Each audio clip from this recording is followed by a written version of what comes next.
Let me tell you the facts here. This is beyond disrespectful to the country, to the men and women, the millions who have fought, bled, died, or injured defending and fighting under that flag. Look, NFL players, you want to protest, go knock yourselves out. But when you disrespect the flag, you're doing nothing for the people in this country to advance the ball for the forgotten men and women that are suffering. And frankly, you're spitting in the eye of every service member who did serve, fight, bleed, and die under that flag. And what's even more sad, a Pittsburgh Steelers player, the former Army Ranger, Alexandro Villanueva, he was even criticized by his own coach. After the game, his own coach, Mike Tomlin, said this. Take a look. Many of them felt like something needed to be done. I asked those guys to discuss it, and whatever they discussed, that, we have 100% participation or we do nothing. They discussed it for an appropriate length of time. They couldn't come to an understanding, so they chose to remove themselves from it. They were not going to be disrespectful in the anthem, so they chose not to participate. But at the same time, many of them were not going to accept the words of the president. So we decided to sit it out, to not take the field. I was looking for 100% participation. We're going to be respectful of our football team. Now, as I said, we'll have more on Alejandro later in the program. Suffice to say, his jersey skyrocketed to #1 on NFL.com. That speaks volumes. Now, I'm not sure why it's so hard for so many NFL players to understand why Americans don't want to see the flag and the national anthem disrespected on Sunday, on game day. And to me, one of the best moments, you watch an NFL game, is when it's over. You have warriors, the best of the best athletes, both sides. They unite. They get in a circle. They say a prayer of thanks.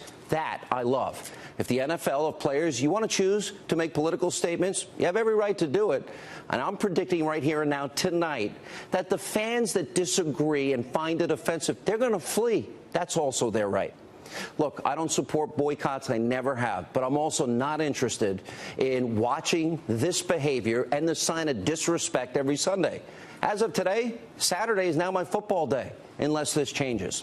Not to mention, this so-called show of unity in the NFL is already showing signs of cracking and is getting a negative response. Take a look at some of these headlines. Hollywood Reporter, Ben Roethlisberger regrets Steelers boycotting the anthem.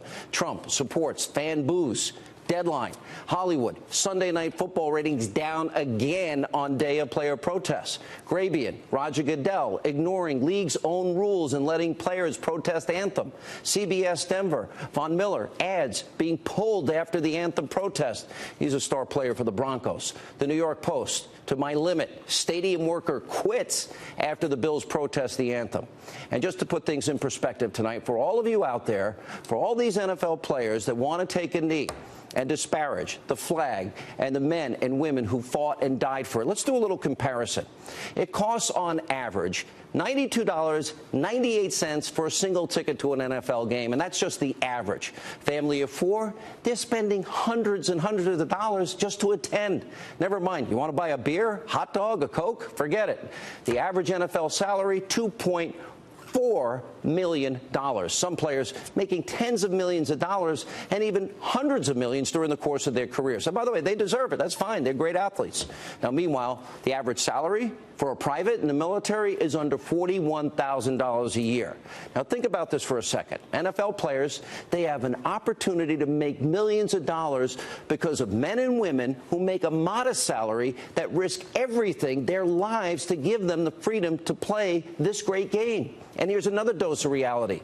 If average men and women protested and pissed off their customers at work, they probably wouldn't have a job. We are all the customers, by the way, of the leftists in Hollywood and all these pro sports athletes. So should the same standard apply to them? And as for the president's comments, under President Obama, get this, millions and millions more Americans went on food stamps. And by the way, we didn't keep our doctors, we didn't keep our plans, million more in poverty. And by the way, he doubled the national debt for our kids and grandkids. And the president right now, he's trying to make policies that are better for the people in this country, especially those left behind. So it seems to me, you people protesting, you have no clue what the president's plans are. And as the president said, this is about respect. The one thing that should unify us, respect for the flag, respect for our anthem, respect for the servicemen and women that fought under that flag. And for those claiming this is all about freedom of speech, freedom of expression, yeah, I'm a total believer in it. I make my living doing this. But you know what? These players have every right to protest. But some of them are massive hypocrites when it comes to freedom of speech on the field. You know, there's a reason the NFL, some call it the no fun league. Take a look at these examples. Celebrations banned, including twerking and shooting a bow and arrow in the end zone. Is that a violation of free speech? They're not allowed to taunt another player or team. They're prohibited from using abusive, threatening, or even insulting language or gestures. Players are not allowed to remove their helmet in the field of play or in the end zone. And players have been fined for wearing special cleats to raise awareness for important issues like mental health and domestic violence. And the league, by the way, refused to let a player wear pink to honor his mother, who is a breast cancer survivor, after the month of October. And the NFL even turned down the Dallas Cowboys' request to wear decals to honor the 5 police officers who were killed during a shooting rampage, if you remember, back in 2016. Aren't these violations of freedom of speech? Where's the outrage over all that? Where are the protests? And by the way, where are the so-called displays of unity? Not to be cynical, the NFL threatened to fine Avery Williamson of the Tennessee Titans. He wanted to wear a 9/11/01 Never Forget on his cleats for the 15th anniversary of the worst terror attack in our history. I happen to be a big fan of RG3. He got in trouble for wearing a No Jesus, No Peace T-shirt. KNOW, and they made him turn it inside out. And RG3 also got fined $10 grand for wearing a Reebok T-shirt because it wasn't Nike, and Nike's sponsored by the NFL, or it sponsors the NFL. And some NFL players, they get fined for wearing Beat headphones on the field. The NFL only cares about freedom of speech because they're sponsored by Bose. So nice try, Roger Goodell. You're arbitrarily enforcing the so-called rules as it relates to free speech. And, of course, the media is going insane over President Trump calling these NFL players out and trying, those in the left trying to make this about race, even though it clearly is not. Let's take a look. Race, and you can't help but talk about race with this. If you have any question in your mind as to whether or not he is race baiting at a certain point of time, just think of Charlottesville.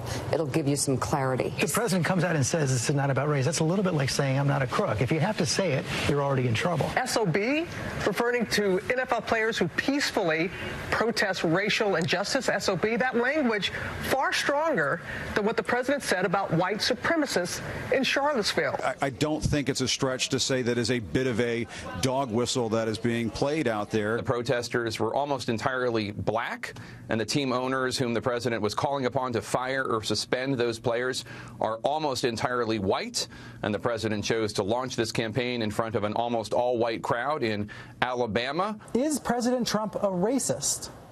Is he making racist appeals to his supporters? See, we're going to be different on this show than all of those shows. Now, the president came out and said specifically these comments he made have nothing to do with race. Watch the president. I watched a little bit. I was not watching the games today. Believe me, I'm doing other things. But I watched a little bit, and I will say that there was tremendous solidarity for our flag and for our country. This has nothing to do with race. I've never said anything about race. This has nothing to do with race or anything else. This has to do with respect for our country and respect for our flag. You know, the only person who's tried to make this about race is the person who started these protests. Remember Colin Kaepernick called President Trump, Hillary Clinton, both of them racist. Watch this. You have Hillary, who's called black teens or black kids super predators. You have Donald Trump, who's openly racist. So what is this country really standing for? Again, that's perfectly fine. Kaepernick, you want to say that, go right ahead. But when President Trump defends the military, defends the flag, defends the anthem, you know what? They all fought for this. It's a massive issue. And if the NFL wants a league full of Colin Kaepernicks, good luck with that. Because I predict, Roger Goodell, pay close attention. People will change the dial. They'll stop going to games. As a matter of fact, they already are. Saturday is going to be my football day, and Sunday you'll watch ratings and revenue decline precipitously.